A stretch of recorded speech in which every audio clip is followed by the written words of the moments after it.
Good morning, Memorial! My name is Merritt. My name is Ben. And this is the Spartan News for Monday, February 24th.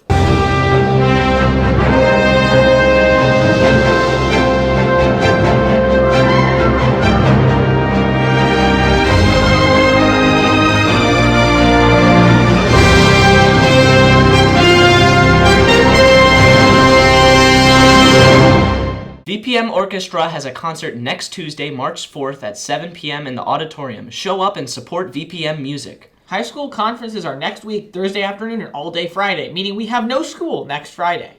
Schedule your conference now so you know how to best continue your semester strong. Hi, I'm Max, co-editor-in-chief of Sword and Shield. And I'm Ben, arts and entertainment editor. We are here to promote our school's official school newspaper, The Sword and Shield. If you are interested in reading or writing about any sort of sports, politics, local or national news, new movies, games, or TV shows, or just your personal opinions, then Sword and Shield is for you.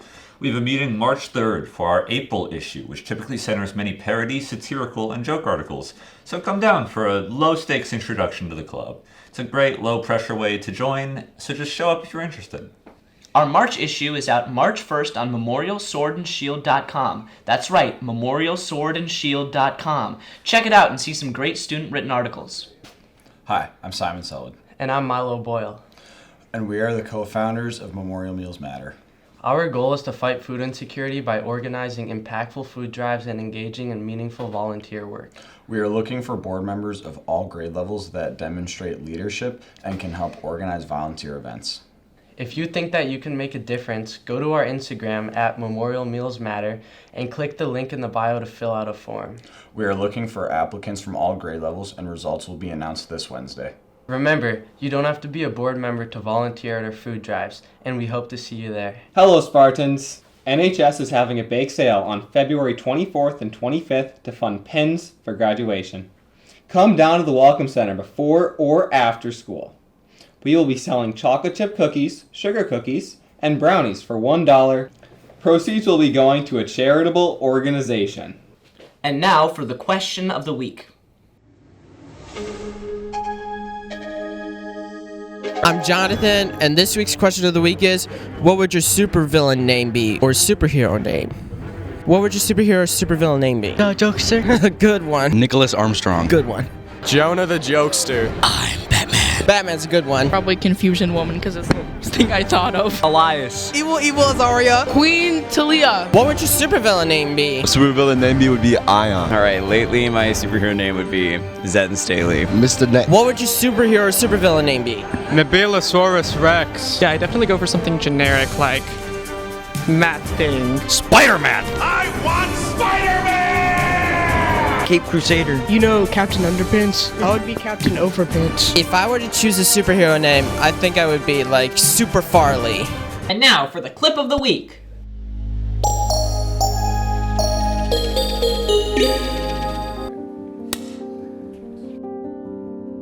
A great American in whose symbolic shadow we stand today signed the Emancipation Proclamation. This momentous decree came as a great beacon light of hope to millions of Negro slaves. My name is Maria Lloyd. My name is Michael Harris. For me, as an educator, Black History Month is a time where we can not only talk about and center Black history, but talk about how that history shapes our lens, and not even just as Black people, but in general in America, like how that shapes the way we view even what happens currently. So I think it's really important that by having that reflection of where we came from, we understand that we're a race of people who have overcome these hardships, even though we were not meant to succeed or even survive. So trying to find that balance and joy within that. And also trying to hold the line for how we need to keep striving for bigger and better in order to have a very functional society that gives back to all people and have a true humanitarian aspect. I really wish that more people understood the joy in Black history.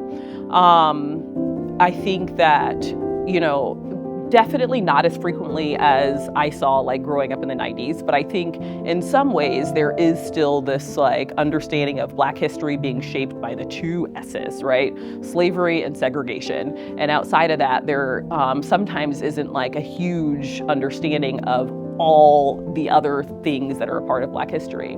I think joy in particular is one of those things. A lot of times people think Black history is filled with like struggle and, it's fraught with like pain and trauma. And while that is absolutely a part of our story, to not understand the joy that helped us to overcome those struggles is to really not understand Black history. One of the projects we do in class, Civil Rights Movement, that was great. Martin Luther King, Malcolm X did a lot of great things, but there were 15 other groups of people fighting for their rights during that time.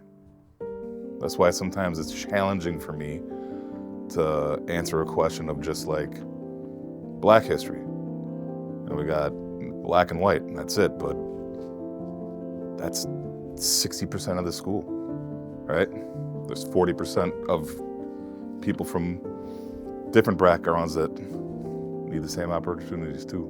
I feel that teachers have a great role in shaping Black history, in helping to dismantle systemic beliefs and ideologies. I think that the teachers are very vital as far as showing the value of each student and showing that there is a true sense of having a growth mindset, making the students understand that even though that they have incurred hardships in their life, that they do have value and that whatever their experiences are, their culture can be reflected honestly and openly in class.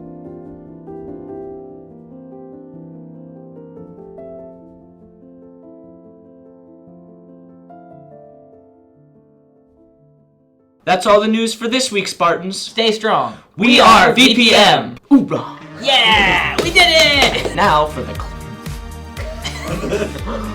Oh no, this is a horrible typo. How can we ever recover? Schedule your conference now so you have the